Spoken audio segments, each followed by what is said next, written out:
Welcome to the Anime Caribtoon Marketplace interview sessions. This year at Anime Caribtoon Marketplace, we are pleased to offer an opportunity to have scheduled business to business sessions with Caribbean studios and content creators from our Anime Carib 2021 catalog. The aim of the business to business Anime Caribtoon Marketplace is to match the international studios with capable outsourcing studios in the region, to connect producers with Caribbean content creators, and to launch the Anime Carib animated series catalog. We're doing interviews with experts, and today we have with us Arthell Isom. He's the CEO and art director of The Art Stagio. Sorry, I have to yet learn a lot of Japanese. You can see that. But his studio is Japan's first black-owned anime studio. Artel is the founder of the Art Stagio. Sorry, Artel, I will bring you here with us so I can I can get some help from you Okay. in Hello, Alicia. pronouncing the name of the studio. Sorry about that. hmm Yeah, So, no, actually, your pronunciation was pretty good. Yeah, it's They Art Stagio. And hello, Stagio, everyone. yes, that's it. Yeah. So, Atel, in your bio, I read that you're an American, uh, that your studio, your anime studio in Tokyo, Japan, is the first Black-owned anime studio. And you have been working in the anime industry for over 13 years as a background and environmental concept artist. And you have worked on several popular titles, including Naruto Shippuden, Detective Conan, Gintama, and most recently the Netflix original B, The Beginning. Mhm. And you have also been to the Academy of Arts University in San Francisco. So your journey has been quite interesting. Can you tell us a little bit of becoming you, the person you are now, and the expertise you have? Um, so becoming me, my journey. Let's see. So that's pretty. It's a pretty big journey, I guess. Like, so I went to, as you said, I went to the Academy of Arts University in San Francisco, California, and there I studied uh, illustration and for illustration and animation as a bachelor's of fine arts. And while attending the Academy of Arts, I had, or actually, I guess prior to going to the Academy of Arts, I watched an anime called Ghost in the Shell. It was the feature film Ghost in the Shell, and that was kind of something that really helped me to know that I wanted to be in in animation. Like before that, I've been drawing ever since I was like two, I guess, since I was a kid, but um, you know, I guess I wasn't sure exactly where in the art field I wanted to be. Like my brother and I, we knew that we wanted to work in the entertainment industry or in art industry, but it wasn't really specific yet. But after watching like Ghost in the Shell, I knew, oh yeah, definitely I want to be like within working in animation, and in some shape or form. And so that helped me to really decide to go to the Academy of Arts. And from there, after graduating, while attending the Academy of Arts, I had decided that the best way to really get into background art, because in America at the time there was like, this was before like concept art and like matte painting was like a really big deal. Like right now that you can kind of really focus on that in the States, I think. But when I was going to school at that time, like background art and stuff wasn't really that popular. And but I knew I wanted to be a background artist, and so the artist that I wanted to work for was the art director of Ghost in the Shell. His name was Hiromasa Ogura-san. And so I thought, okay, the only way I'm going to be able to work and learn from Hiromasa-san, Ogura-san, was to move to Japan and study here and then try to um, get a position at his studio. So that was kind of what I did. Like after graduating from the Academy of Arts, I moved to Japan. I went to an animation school here called Yoyogi, Anime Gakuen. At that time, they weren't an international school. They were international, but they didn't accept um, foreigners because they didn't offer I think like student visas and things like that. So I was kind of like the first foreigner at the school in Yoyogi in Osaka. And after graduating from that school, then I got into the animation industry. And yeah, my first job in the animation industry was actually was at Ogura-san's studio. And then from there, I worked there for a while. Then moved to freelance, and then um, yeah, then to today, then I decided to open up the Art Studio, and yeah, so now I'm art director and CEO of the Art Studio. Kind of try to keep it as Yes. concise as possible. No, it's an interesting journey, and I'm wondering, like, you had this role model, and you did what you needed to do to be there and learn from him. But do you have some other key takeaways from your journey for other aspiring creators and animators in the Caribbean, like anywhere in the world? Mhm. Some other takeaways. Yes, some key takeaways from your journey, like things you have learned along way the journey that you think will be valuable for other aspiring creators. Okay, I understand.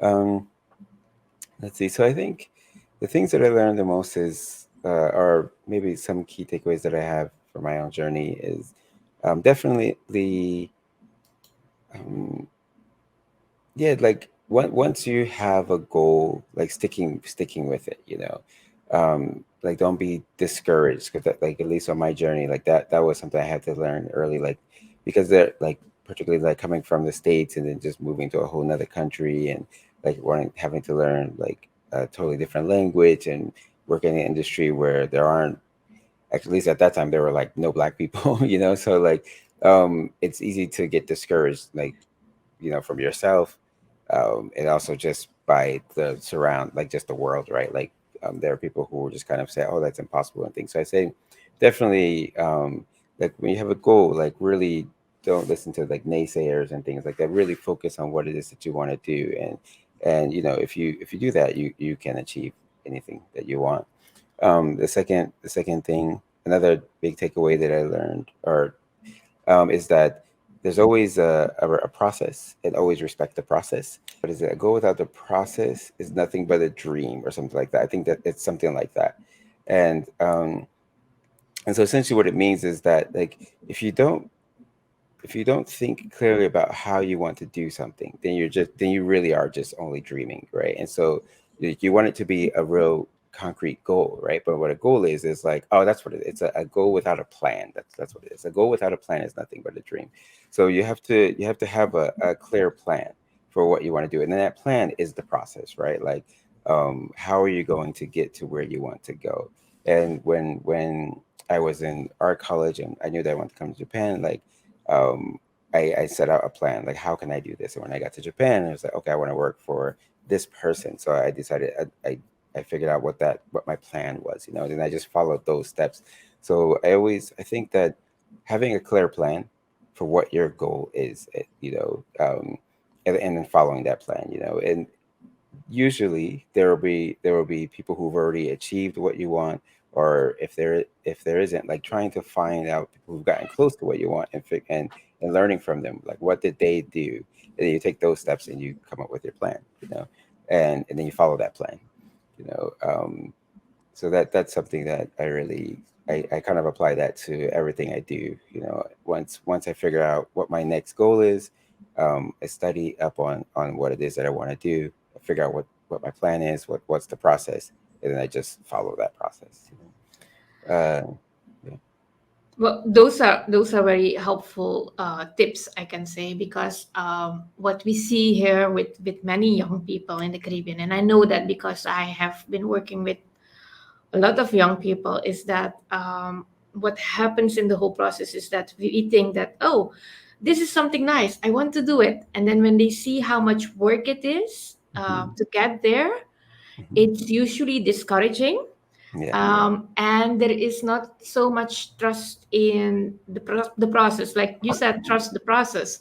Yeah. But we see that that's lacking because what also happens is that because the industry is not so well developed yet here in the Caribbean, you Mhm. see that someone who learns step one till three, like say the ABC of animation, Mhm. is already much more advanced than someone who doesn't know anything about it. So Mhm. then the ABC graduates, if I may call it like that, Mhm. they will be, let's say, seen as the expert, and Mhm. that level of quality will Mhm. be seen as the quality that we need. But no one is looking at that you have D, E, F, and Yeah, many or A more to Z. letters Yeah. in the alphabet. So you Mhm. recognize that, I see. Yeah. Yeah, yeah, I do definitely. We have this we have a vlog like on our YouTube channel, and one of the episodes was about that, like about the process, and at that time Henry, who was the director at our studio, had asked, like, because I, especially now, I feel like there are a lot of there's so much information on the internet, which is great. You can learn a lot from the internet, but I feel like a lot of young artists want to get from A to Z like really fast. Like they just want to skip B to B to Y, right? Like they only want A to Z, and so and yeah, like sometimes that could be super appealing, right? Because there are all these like exceptions to the rules, like these success stories that they become like great artists or whatever, like millionaires overnight. But I think people have to really realize that that really is the exception to the rule. Like that is not the norm, and if you skip the rest of the steps, when you start working, like you said, yeah, like the foundation is missing, like your foundation is super shaky. I think you can just imagine if you were to build a building and you're like, okay, cool, I want a building. So you skip you skip putting in all of the beams and everything else, but you put the facade up, right? Like you get the facade. Like of course the building's going to fall, right? Like it's like it will look nice, and people who walk past, whoa, that place is amazing. And then as soon as they walk in, and then like they open the door, like the building's just gonna shatter. So I think that, yeah, like those steps are really important. And so the best thing is what they say, like deferred gratification or delayed gratification, right? Like really just trying to figure out what, or to learn the foundations, right? Really really get in it and learn it, because you'll have with that, you'll be able to last longer than the people who only learned, who skipped to the end, or who only learned a small part of the production process. um yeah. Okay. And when we speak about the process for individuals, it's the same for studios. Mhm. So when you are you interested in working with local studios? And if yes, like Caribbean studios, and if yes, Mhm. what specific type of work are you looking for, and what level of quality in local studios to say, hey, this is something I want to engage with? Mhm. Oh, yes, we're definitely interested in working with like local studios there. um I think what so I think from here was, maybe perhaps we were going to do like kind of a virtual tour or something like that of some of the Yes. studios. But so what we're looking for, we are a traditional studio, and I was looking at on the site that there is a feature that I think was posted, but I think that was a 3D feature. But we Yes. we are a traditional studio, and we use um what is it?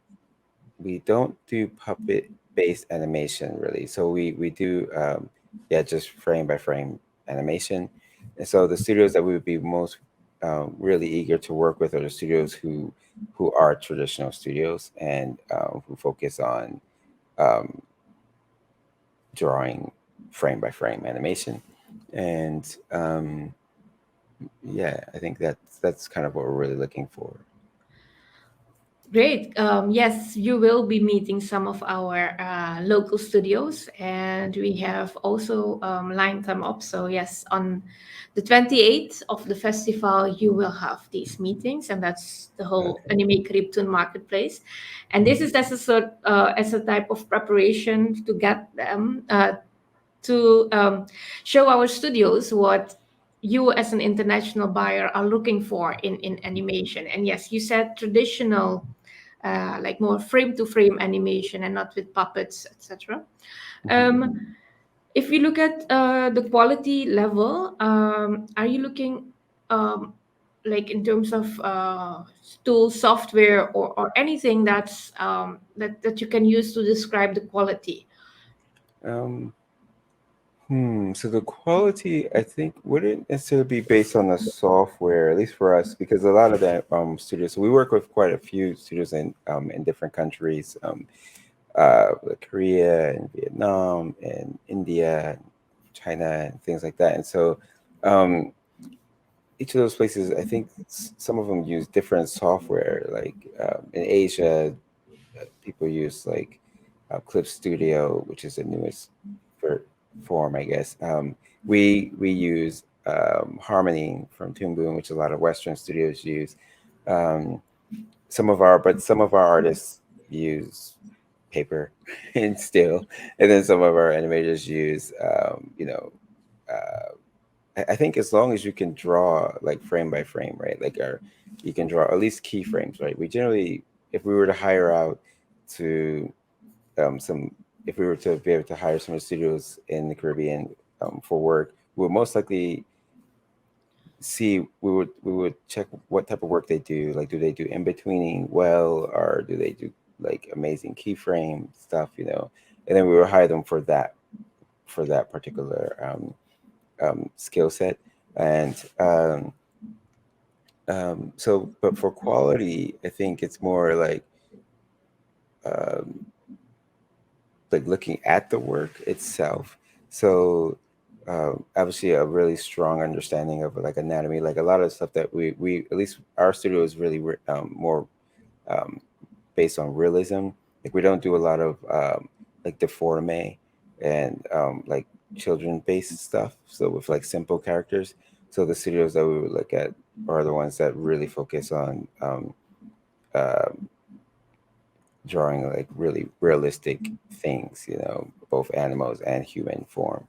Um, and and of course, like yeah, just kind of if they can kind of match the quality of like any Japanese animation or um, and some Western animation as well. Some of the anime inspired stuff. Yeah.